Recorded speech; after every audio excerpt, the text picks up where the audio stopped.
अरे दीपा, कहाँ मर गई? कब से चाय के लिए चिल्ला रही हूँ, देती क्यों नहीं? सावित्री जी ने अपनी बहू दीपा से कहा। दीपा, मम्मी जी, इनका नाश्ता बना रही हूँ, ये हो जाए फिर बनाती हूँ आपकी चाय, वरना इनको देर हो जाएगी। सावित्री जी, हाँ, सुबह देर से जागेगी तो देर तो होगी ही ना। अब क्या करें, काम चोरी और नींद तो तेरी सबसे प्यारी आदत है। थोड़ी देर में दीपा चाय बनाकर ले आती है और फिर वह कहती है, मम्मी जी, आप सुबह में एक बार ही चाय पीती हैं, जो आपको मैं सबसे पहले उठकर बना कर देती हूँ, और आज भी दिया। पर आज आपने दोबारा चाय मांग ली, वह भी तब जब मैं इनका नाश्ता बना रही थी, इसलिए समय तो लगना ही था। कभी मैं ज़्यादा चाय बना देती हूँ तो आप पीती नहीं हैं, और मैं चाय पीती नहीं तो मुझे यह फेंकनी ही पड़ जाता है। सावित्री जी, हाँ हाँ, बस बस, पहले तो काम चोरी करो फिर सफाई दो, ये काम तुम अच्छा कर लेती हो। हाँ, मैं एक बार ही चाय पीती हूँ, पर कभी दूसरी बार पीने का मन कर तो सकता है ना, उसमें कौन सा महाभारत हो गया। दीपा जानती थी उसकी सासू माँ से बहस करना मतलब अपना सर दीवार पर पीटना है, इसलिए वह चुपचाप वहाँ से चली गई। फिर आज तीज का त्योहार आने वाला था। दीपा ने अपने हाथों पर मेहंदी लगाई। उसने सारा काम खत्म करके रात को सोने से पहले मेहंदी लगाई थी, ताकि सासू माँ फिर काम चोरी का कोई ताना ना दे सके। पर सावित्री जी तो सावित्री जी ही थी। जब दीपा मेहंदी लगा रही थी, सावित्री जी ने उसे आवाज़ लगाई और कहा, बहू, जरा मेरे कमरे में आना। अब क्या हो गया मम्मी जी को, सारा काम तो कर दिया। दीपा चिढ़ती हुई उठकर सावित्री के कमरे में जाने को हुई कि फिर सावित्री जी ने आवाज़ लगाई, अरे बहू, फिर से कहाँ मर गई? दीपा कमरे में घुसती हुई, क्या हुआ मम्मी जी, आने का समय भी तो दीजिए। सावित्री जी, तू क्या दिल्ली से चलकर मुंबई आ रही थी, जो तुझे इतना समय लग रहा था? तू तो जानबूझकर मुझे परेशान करने के लिए देर करती है। मैं क्या नहीं समझती? मेरी दवाई कहाँ रखी है? मिल नहीं रही, जरा ढूंढ दे। दीपा, सुबह तो आपने खुद ही ली थी ना, तो याद कीजिए कहाँ रखा था। मैंने मेहंदी लगाई है, मैं कैसे ढूंढ पाऊंगी? और आप बार बार कहाँ मर गई, कहाँ मर गई ऐसा क्यों कहती हैं? मुझे अच्छा नहीं लगता। सावित्री जी, अब हो गया सारा किस्सा खत्म। मेहंदी लगाई है तो कुछ कह भी नहीं सकती। कुछ तो है जो तू ढंग से करती है, मेरे बेटे के लिए पूजा। जा, इसलिए मैं ढूंढ लूंगी, वरना ऐसे किसी जिम्मेदारी से हाथ नहीं छोड़ने देती मैं तुझे। और मेरा शुक्रिया कर, जो बार बार कहाँ मर गई कहकर तेरी उम्र बढ़ाती हूँ। दीपा जानती थी कि उसकी सास अपने बेटे के लिए कुछ भी कर सकती है, और जब उनके बेटे के लिए मेहंदी और तीज करने की बात आई तो उन्हें तो मीठा बोलना ही था। तीज के दिन भी सावित्री जी का व्यवहार बड़ा अच्छा रहा। फिर कुछ दिनों बाद दीपा का जन्मदिन आता है, तो उसके पति रोहन ने कहा, शाम को पूरा परिवार बाहर खाना खाने चलेंगे, सो रात को खाना ना बनाना। सुबह सुबह पूजा करके दीपा ने सावित्री जी और रोहन के पैर छुए और आशीर्वाद लिया।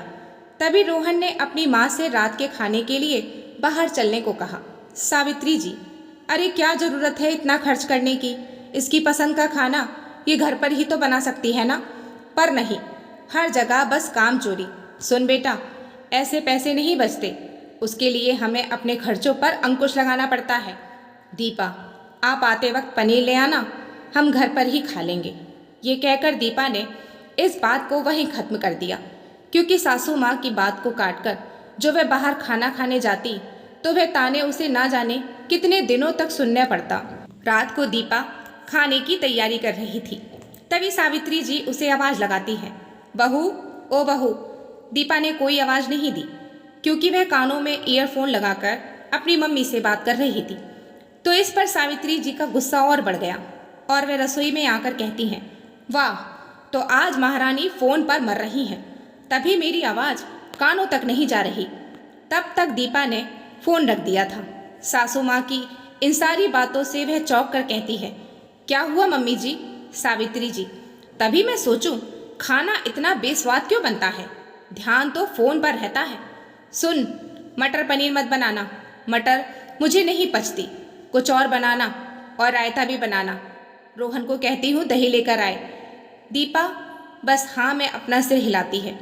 इधर सावित्री जी जाकर रोहन, जो कि थोड़ी देर पहले ही दफ्तर से लौटा था, उससे कहती हैं, बेटा बेटा, पर रोहन टीवी में इतना मशगूल था कि उसने सावित्री जी की आवाज़ सुनी ही नहीं। तभी पीछे से दीपा आकर चिल्लाकर कहती है, कहाँ मर गए? सुनते नहीं क्या? मम्मी जी कब से बुला रही हैं।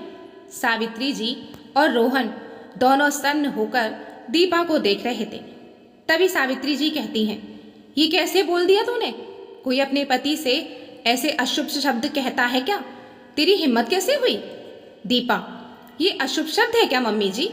पर आपने तो उस दिन कहा था कि ऐसे शब्द कहने से उम्र बढ़ती है, तो मैंने सोचा मैं अकेली इतनी लंबी जीकर क्या करूंगी? जो इनका साथ मिलेगा तभी तो मेरा सदा सौभाग्यवती रहोगा। जो आशीर्वाद है आप हमेशा मुझे देती हो वह भी तो सफल होगा। आप चिंता मत कीजिए मम्मी जी, तीज पर भी आपने यही आशीर्वाद दिया था, तो वह उनकी ढाल बनकर उनकी रक्षा करेगी। पर अब आप इसे अशुभ कह रही है। अब तो मुझे डर लग रहा है। इनका तो फिर भी ढाल है आपका आशीर्वाद, पर मेरे लिए तो ना कोई आशीर्वाद है ना कोई ढाल है, और आप तो मुझे सुबह शाम यही अशुभ शब्द कहती हैं। फिर मेरा क्या होगा? सावित्री जी अब खामोश खड़ी थी।